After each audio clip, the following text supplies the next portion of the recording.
we've all been waiting for. I would like to perform for you a little something I like to call the Dave Hill Explosion theme song.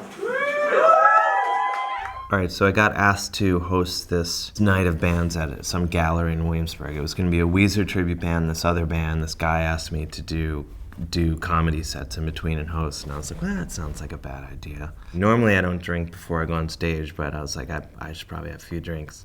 I get up there, I start the night off, do like 15 or 20 minutes, some jokes, mostly like talking to the crowd, and I'm actually having fun. I'm like, oh, this is actually like going pretty well. Then the first band goes on, and in that time, about 125 more people show up. I'm like, should I just announce the band?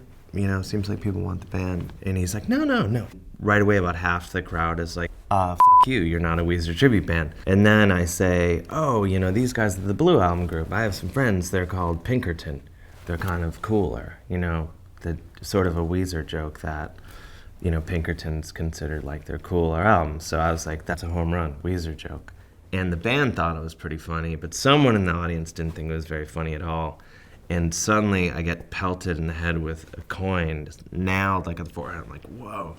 So I'm stay calm, like, hey, got hit in the head with a coin, I think we should get that person up here. So finally I get pelted with another coin, and it nails me like right below my eye. I'm having a black eye the next day, and I'm like, whoa. Suddenly my drunken logic, I think, okay, fuck everybody, including the people that were on my side. And the band had lined the stage with their beers for the night. There's all these plastic cups of beers.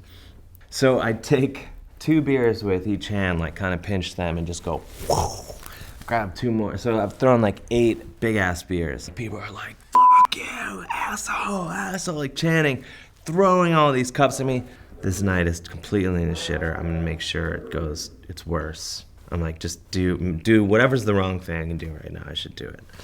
And I go over to the bar, so there's like full beers, half full beers, whatever, empty cups, and I just start like throwing them over my head at the crowd, just lofting them. I go to the door, and like the bartender, this total Williamsburg dude, he's got like a trucker hat and like big, lumberjack beard and everything, and I'm just like, oh God, of all people who are throwing me out of this fucking guy.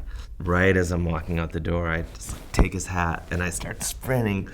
5 or 6 people start running after me out the door, and I'm like, I gotta get out of here. I just like fully plant myself onto the pavement, just like, and then I'm like, oh wow, this is how you get your ass kicked. I'm like, this is how it happens. And then it occurs to me, I was like, I have to create a diversion. So I like take the hat and I throw it as far away from me as I can. I see them just like veer towards the hat like a pack of dogs, like chasing a rabbit or something. Except for this one dude, this really big dude, and he like kind of peels me off the street, and he's like, no, you're Dave Hill, right? And I'm like, what? He's like, I'm a big fan of yours. I'm like, hey, would you help me? I'm gonna go back and get my money. Want to do that with me? And he's like, yeah, let's get your money. So it's like a my bodyguard scenario. We go back to the club, and the guy who booked me that comes out, he's like, what the fuck happened? And I'm like, where were you? Like, why'd you leave me up there? He's like, I was in the bathroom. And I was like, so just give me my money, I guess. And he was like, what? You want money for that? And he pulls out like all this cash. He's like, what's 25% of $1,400? And I'm like, $350. And he's like, okay. And just completely bewildered that he's paying this fucking asshole who just like threw beer on everybody. And then I round the corner and I was like, wait a minute, that was fucking awesome. And I call my friends. I'm like, you guys, you're never gonna believe what happened. So I just took all my friends out for drinks, and it ended up being a really nice night.